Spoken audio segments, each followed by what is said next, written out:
xóa sông lệ mưa dù buông nghe ó lùng đầy nô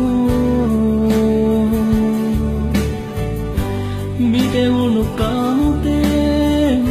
sẽ lung mình nhẹ lắng dưng nghe ý lên hôm nay mi khu họ trắng lùng nắng bộ á lắng nghe mi tên phạt tên môn tên nghe cặp đứng dưng bộ căn nô cô kịp thấy lo phạt chơi xa các hình đèo lo sẽ nghe hane nằm ngà đình bộ cả hình dưng nghe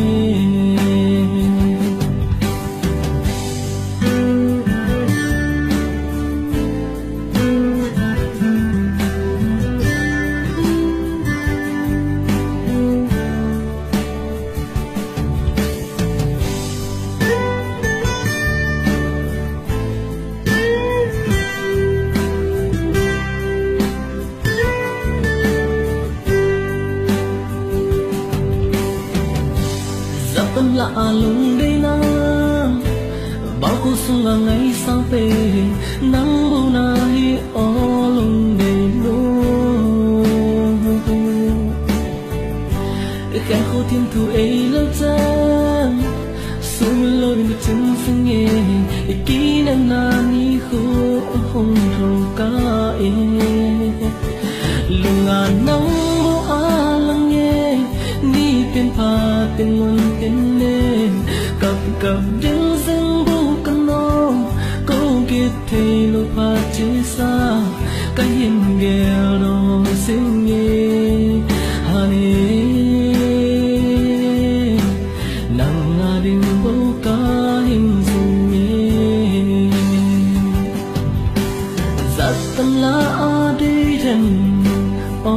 lung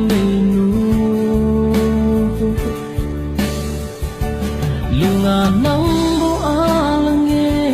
ni tên phạt tên môn tên nên cặp đứng dưng bầu căn nô cô kia thấy lo phạt chơi xa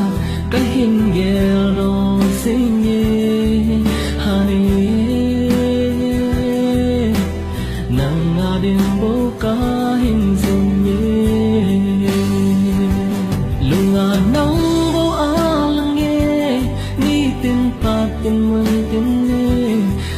cặp đứng dưng bầu căn nô cô kia thấy lo phạt chơi xa